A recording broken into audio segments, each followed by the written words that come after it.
2023 presidential election was rigged. Don't congratulate Tinubu. Chimamanda'S tells President Biden. Welcome to the news and please subscribe to our channel. Dear President Biden, something remarkable happened on the morning of February 25th, the day of the Nigerian presidential election. Many Nigerians went out to vote holding in their heart a new sense of trust. Cautious trust, but still trust. Since the end of the military rule in 1999, Nigerians have had little confidence in the election. To vote in the presidential election was to brace yourself for the inevitable aftermath, fraud. Election would be rigged because elections were always rigged. The question was how badly. Sometimes voting felt like an inconsequential gesture as predetermined winners were announced. A law passed last year, the 2022 Electoral Act, changed everything. It gave legal backing to the electronic aggregation of voters and the electronic transmission of results in a process determined by the Independent National Electoral Commission (INEC). The chair of a commission, Professor Mahmood Yakubu, assured Nigerians that votes would be counted in the presence of voters and recorded in the result sheet, and that a photo of a signed sheet would immediately be uploaded to a secure server.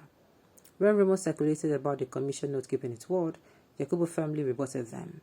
In a speech at Chatham House in London, a favorite influenced burnished hunt of Nigerian politicians, he reiterated that the public will be able to view polling unit results as soon as they finalize election on election day. Nigerians applauded him.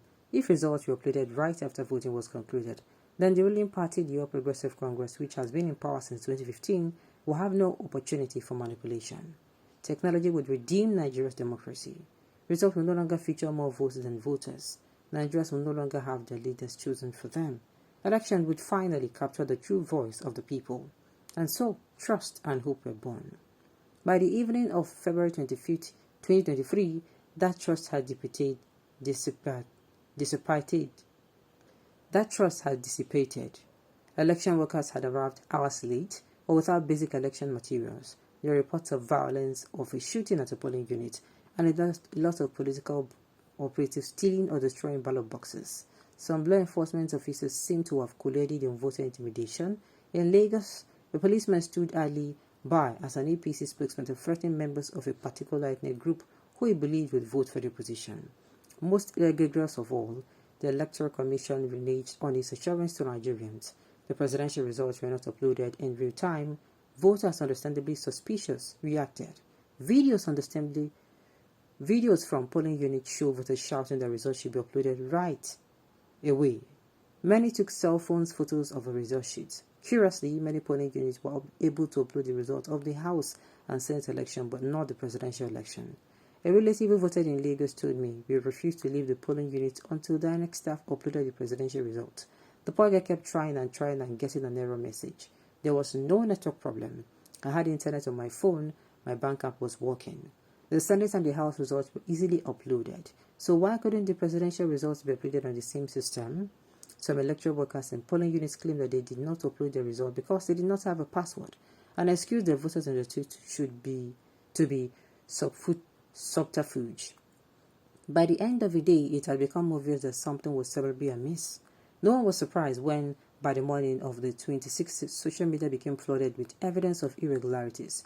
Result sheets were now slowly being uploaded on the INEC portal and could be viewed by the public.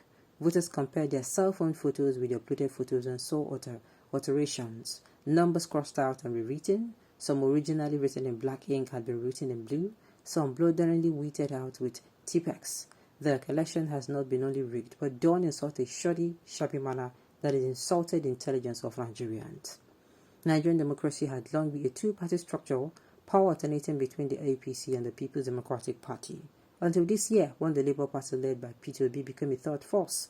Obi was different. He seemed honest and accessible, and his vision of anti-corruption and self-sufficiency gave rise to a movement of supporters who called themselves obedient, usually large.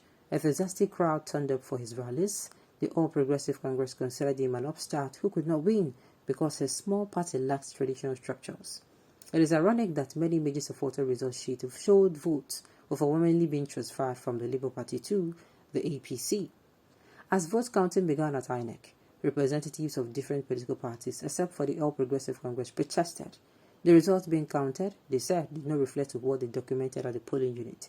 There were too many discrepancies. There is no point progressing in error, Mr. Chairman. We are racing to nowhere, one party spokesman said to Yakubu. Let us get it right before we proceed with the coalition. But the INEC chair opaque-faced and loudly refused.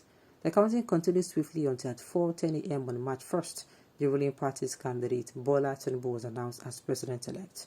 A subterranean silence reigned across the country. Few people celebrated. Many Nigerians were in shock. Why? My young cousin asks me. Did INEC not do what he said it would do? Is it truly perplexing that in the context of a closely contested election in a low-trust society, the Electoral Commission would ignore so many glaring red flags in its rush to announce a winner? It had the power to pause vote counting, to investigate irregularities, as it would do in the governorship elections 2 weeks later. Rage is brewing, especially among young people. The discontent, the despair, the tension in the air have not been this palpable in years. How surprising then to see the U.S. State Department congratulate Tinubu on March 1st.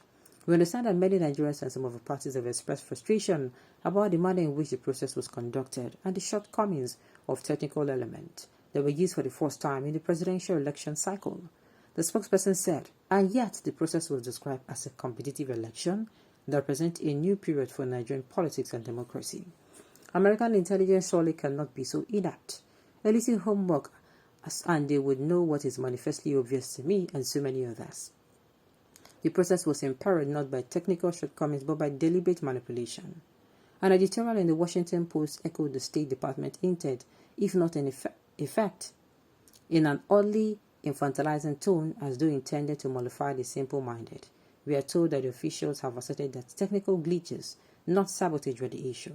That much good came from the Nigerian elections, which are worth celebrating because, among other things, no one has blocked highways, as happened in the Brazil after Jair Bolsonaro lost his re-election bid. We are also told that it is encouraging first that the losing candidates are pursuing their claims through the courts. Though any casual observer of Nigerian politics will know that courts are the usual recourse after an election, the editorial has the imaginative poverty so characteristic of international coverage of African issues. No region of a country's mood, no nuance or texture, but its intellectual laziness, unusual in such a rigorous newspaper, is astonishing. Since when does a respected paper unequivocally ascribe to Benin malfunction something that may very well be malignant, just because government officials say so? There is a kind of cordial condescension in both the State Department and the Washington Post responses to the election, that the bar for what is acceptable has been so lowered can only be read as contempt. I hope, President Biden, that you do not personally share this cordial condescension. You have spoken of the importance of a global community for democracy and the need to stand up for justice and the rule of law. A global community for democracy cannot thrive in the face of apathy from its most powerful member. Why would the United States, which prioritizes the rule of law, endorse a president-elect who has emerged from an unlawful process? My dear, that is it for now. Chimamanda'S, you murdered this particular script. I just hope that it gets to Joe Biden. And maybe he sees reason with you. Okay, on those notes, you have come to the end of the news. So thank you for tuning in to listen. Until I come your way next time. Enjoy the rest of your day.